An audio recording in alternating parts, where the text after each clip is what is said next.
please subscribe and don't forget to press the bell icon to get notified whenever we upload a new video. America के Miami में सड़क के किनारे खड़ी एक गाड़ी की स्क्रीन पर एक व्यक्ति ने जैसे ही एक पासवर्ड टाइप किया, उसका दरवाजा खुल गया और उसने गाड़ी में रखा सामान उठा लिया। इस गाड़ी को ऑटो कंपनी फोर्ड ने बनाया है, जिसका दावा है कि वो बिना किसी कर्मचारी के सामान की डिलीवरी करेगी। लेकिन उससे पहले खाना डिलीवरी करने वाली एक कंपनी की मदद से फोर्ड ने इस नए तरीके पर रिसर्च शुरू की। अपनी बेटी के साथ आए व्यक्ति ने जैसे ही पासवर्ड टाइप किया, गाड़ी का दरवाजा खुल गया और उसने गाड़ी में रखा अपना सामान उठा लिया। गाड़ी आगे बढ़ गई। तभी एक और व्यक्ति के स्मार्टफोन पर पासवर्ड चमका। उस पर सेल्फ ड्राइविंग व्हीकल से सामान पहुंचने की जानकारी दी गई। वो आदमी अपनी दोस्तों के साथ सड़क के किनारे खड़ी गाड़ी के पास पहुंचा और पासवर्ड टाइप करते ही उन्हें भी अपना सामान मिल गया। इस सामान को एक रेस्टोरेंट के कर्मचारी ने गाड़ी में रखा था, जिसके लिए उसे भी पासवर्ड का इस्तेमाल करना पड़ा।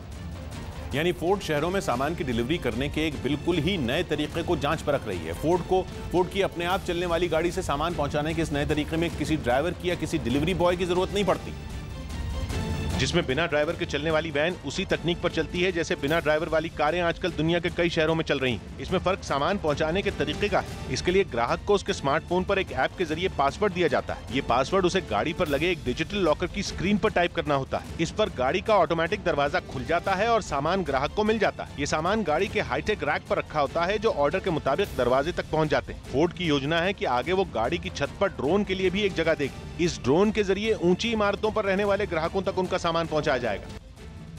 रमजान के महीने में जम्मू कश्मीर में बढ़ी आतंकवादी घटनाओं के मद्देनजर प्रधानमंत्री नरेंद्र मोदी ने गृह मंत्री राजनाथ सिंह और राष्ट्रीय सुरक्षा सलाहकार अजीत डोभाल के साथ उच्च स्तरीय बैठक की। सूत्रों के मुताबिक बीती रात हुई इस बैठक में ईद के बाद घाटी में आतंकवादियों के खिलाफ बड़े ऑपरेशन को चलाने की रणनीति पर चर्चा हुई है। करीब 1.5 घंटे तक चली इस बैठक में बीजेपी नेता राम माधव भी मौजूद थे।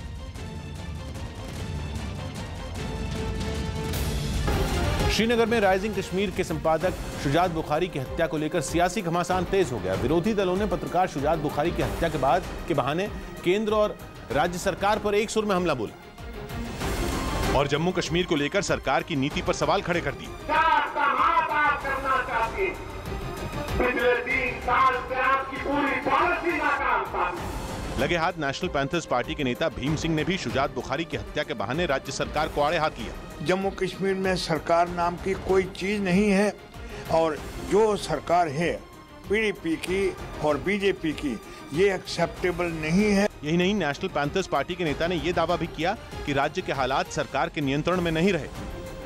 हालांकि विरोधियों के हमलों के बीच केंद्र सरकार ये दावा कर रही है कि पत्रकार शुजात बुखारी की हत्या के लिए जिम्मेदार लोगों को बख्शा नहीं जाएगा। फिर भी विरोधी सरकार को घेरने से नहीं चूक रहे और कांग्रेस ने पत्रकार शुजात बुखारी की हत्या के लिए राज्य और केंद्र सरकार को जिम्मेदार ठहराया। कश्मीर में न केवल साधारण नागरिक बल्कि मीडिया भी असुरक्षित है और इसके लिए पूरी की पूरी केंद्र और राज्य सरकार दोषी है। विरोधियों के हमले तेज होते देख सरकार का बचाव करने केंद्रीय मंत्री मुख्तार अब्बास नकवी सामने आए और उन्होंने दावा किया कि सरकार राष्ट्रीय सुरक्षा को लेकर कोई समझौता नहीं करेगी। तो भी देश के हित में होगा, राष्ट्रीय सुरक्षा के हित में होगा, राष्ट्र के सम्मान और स्वाभिमान के हित में होगा, हम उसी रास्ते पर चलेंगे। हालांकि बीजेपी की ही सहयोगी जेडीयू ने आरोप लगा दिया कि कश्मीर अराजकता की ओर बढ़ रहा है।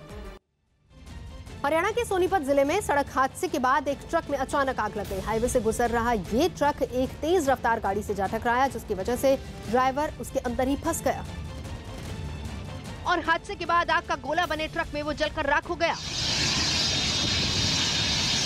हादसे की सूचना मिलने के बाद मौके पर पहुंचे दमकल विभाग के लोग और पुलिस वाले ट्रक में लगी आग पर काबू पाने में जुट गए।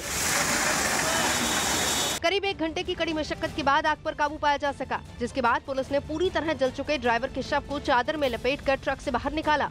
जिस कारण एक्सीडेंट हुआ है उसमें पता लगा कि उसकी कार्रवाई की। ड्राइवर के शव को पोस्टमार्टम के लिए भेजकर पुलिस हादसे की जांच में जुट गई।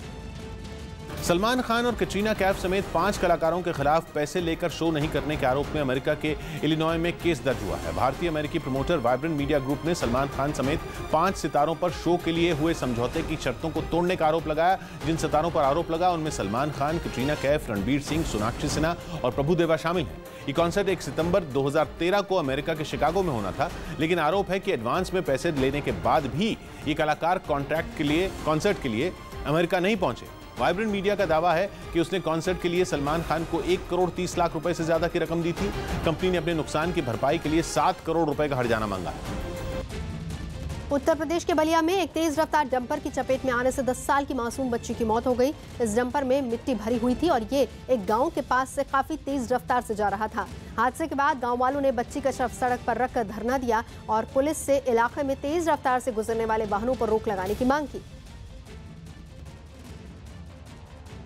अमरनाथ यात्रा के दौरान इस साल सुरक्षा और बढ़ाई जाएगी। जम्मू कश्मीर में अमरनाथ यात्रा को देखते हुए पिछले साल के मुकाबले इस साल 17% और सुरक्षा बल तैनात करने का फैसला लिया गया। ईडी ने पत्रकार उपेंद्र राय के मनी लॉन्ड्रिंग के मामले में कुछ पत्रकारों को भी पूछताछ के लिए नोटिस जारी कर दिया। पाकिस्तान में हुई सिख समाज सेवी चरणजीत सिंह की हत्या करने के आरोप में काउंटर टेररिज्म डिपार्टमेंट ने एक आरोपी को पेशावर से गिरफ्तार कर लिया। मुंबई के सायन अस्पताल में इंटर्न डॉक्टरों ने हर महीने मिलने वाले 6,000 रुपए के स्टाइपेंड को बढ़ाने की मांग करते हुए मौन प्रदर्शन किया। बिहार के मुजफ्फरपुर में गर्ल्स हॉस्टल में यौन उत्पीड़न केस के आरोपी ब्रजेश ठाकुर समेत 7 दूसरे आरोपियों की जमानत याचिका कोर्ट ने खारिज कर दी।